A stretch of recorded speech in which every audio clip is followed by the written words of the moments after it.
Saudara sekalian, saya mengucapkan terima kasih kepada panitia yang telah mengundang saya ke rumah aspirasi relawan. Bagi saya ini bukan kampanye, tapi dialog. Bagi saya, karena pertama ini tempatnya di kantor relawan yang orangnya sudah pasti pilihan politiknya, ya. Sehingga saya merasa tidak perlu kampanye, ini sudah punya pilihan semua yang ada di sini. Ya. Lalu yang kedua, ada aturan-aturan tentang kampanye. Aturan tentang kampanye itu membatasi calon untuk berkampanye di luar ketentuan, tapi ketentuan ini nampaknya tidak pernah digubris karena orang yang di sana itu setiap hari kok ada di luar daerah pidato kapan ngantornya, kan gitu. Kalau saya Senin sampai Kamis tetap ngantor, kalau lebih dari itu minta izin resmi.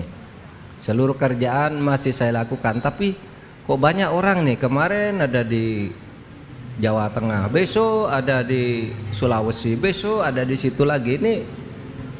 Sehingga saya katakan loh, kalau misalnya saya melakukan itu kan bisa juga gitu. Tetapi saya enggak. Oleh sebab itu kita proporsional. Malam ini saya akan menampung seluruh pertanyaan dan pernyataan yang itu nanti akan menjadi dokumen yang saya miliki baik sebagai Menko Polhukam maupun sebagai bahan bagi saya untuk debat-debat, untuk diskusi-diskusi di dalam Cawapres. Oleh sebab itu saya juga tidak pakai baju tertentu, ya. Tetapi hati kita sudah satu frekuensi, ya. Baik, saya akan memberi pengantar aja dulu biar ada ininya, biar agak resmi pengantar, lalu nanti diskusi ya. Siapa aja boleh menyampaikan apa saja dan bertanya apa saja. Saudara, ini adalah dialog diaspora NTT bersama Mahfud MD, Menko Polhukam Republik Indonesia. Indonesia memiliki wilayah membentang dari timur ke barat, dari utara ke selatan, dari Sabang sampai Merauke, dari Pulau Rote sampai Miangas. Daratan, lautan dan kepulauan mengisi wilayah Indonesia yang dihuni oleh penduduk dari beragam suku, agama dan kebudayaan. Adalah menjadi tanggung jawab negara untuk senantiasa menjaga keberagaman masyarakat agar tetap dalam satu ikatan kebangsaan, yaitu Indonesia. Saudara sekalian, hal itu dilakukan dengan melindungi segenap bangsa dan seluruh tumpah darah Indonesia serta mewujudkan sosial bagi seluruh rakyat Indonesia.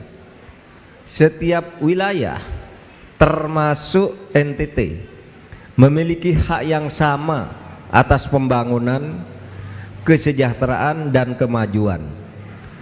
Perbedaan lokasi geografis, perbedaan suku dan budaya tidak boleh melahirkan perbedaan akses terhadap pembangunan dan kesejahteraan.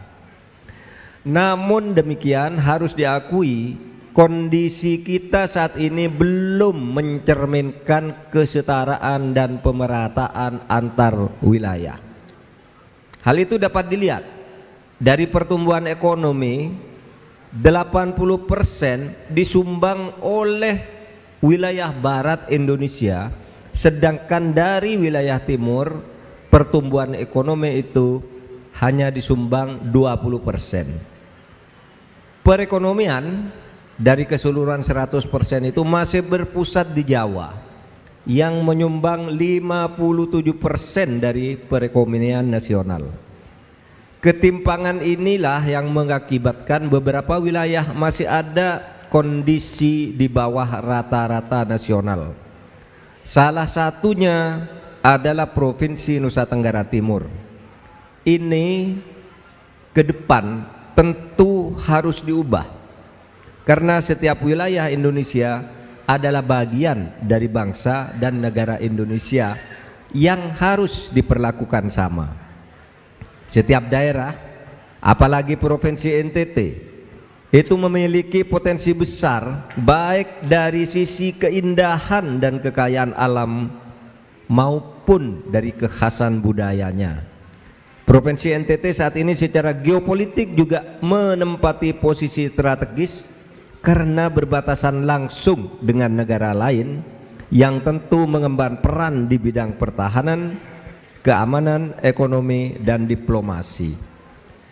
Potensi tersebut kita yakini dapat dikembangkan untuk menumbuhkan perekonomian dan mewujudkan kesejahteraan sosial yang adil. Yang diperlukan adalah keberpihakan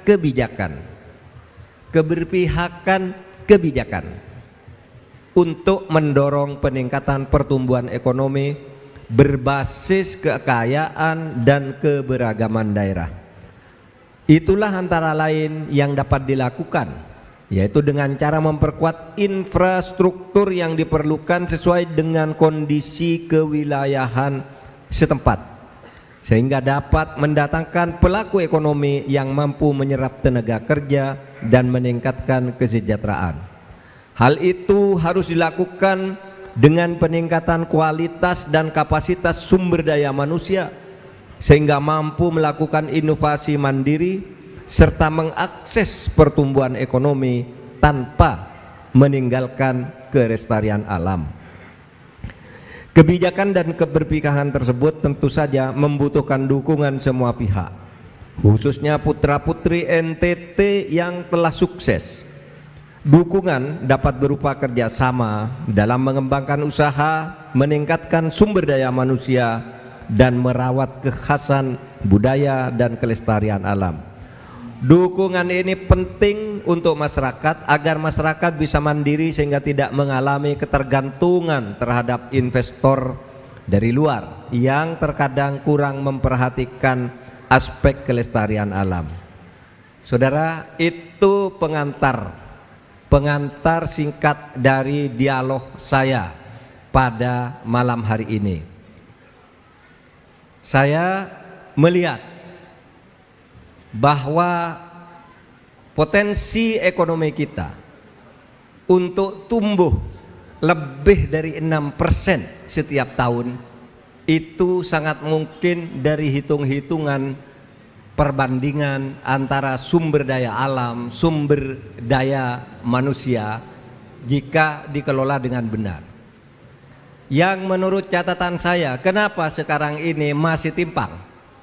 Kenapa sekarang ini pertumbuhannya belum menyentuh 6%? Teorinya banyak, tetapi bagi saya teori yang paling bisa menjelaskan itu semua adalah karena di Indonesia ini terlalu banyak korupsi, sehingga saya katakan teori apapun yang Anda pakai, kalau tidak mampu memberantas korupsi, sekurang-kurangnya menghentikan keberlanjutan korupsi dari waktu ke waktu, maka pertumbuhan ekonomi tidak akan pernah mencapai maksimal. Oleh sebab itu, saudara sekalian, saya sudah pelajari ekonomi itu sektornya apa saja sih. Ekonomi itu, pertumbuhan ekonomi suatu bangsa kan sektornya 4. Sektornya hanya 4. Satu, belanja pemerintah. Yang kedua, konsumsi masyarakat. Yang ketiga, ekspor dan impor, ya. Yang ketiga, ekspor dan impor, dan kemudian digitalisasinya yang diperlukan di situ. Nah, saudara sekalian, oleh sebab itu maka di seempat sektor sumber pertumbuhan ekonomi masyarakat itu ya korupsinya terlalu banyak. Nah, kalau itu diatasi, itu korupsi, misalnya saya mencatat 4 tahun terakhir, saudara, kasus-kasus yang saya tangani saja itu menyangkut korupsi 701 triliun. Itu yang saya tangani. termasuk diantaranya BLBI dan lain-lain, saudara. Sehingga kalau ini 701 triliun kita bisa selamatkan lalu bagi ke UKM-UKM di bawah, itu pertumbuhan akan cukup bagus, pertumbuhan ekonomi. Lalu ada yang bicara pemerataannya bagaimana Pak? Ya, pemerataannya itulah dalam pandangan saya, pemerintah ke depan tuh ke atas untuk pengusaha-pengusaha dan perusahaan besar itu biar mengerjakan pertumbuhan. Kelebihan dari pertumbuhan ini kita yang membagi untuk pemerataan ke tingkat bawah, termasuk mengatasi ketimpangan antar satu daerah dengan daerah lain, termasuk tentu saja NTT yang harus menjadi bagian dari prioritas utama untuk pembangunan ke depan. Demikian pengantar dari saya, silakan sekarang kita berdialog, akan saya tampung. Terima kasih. Assalamualaikum warahmatullahi wabarakatuh.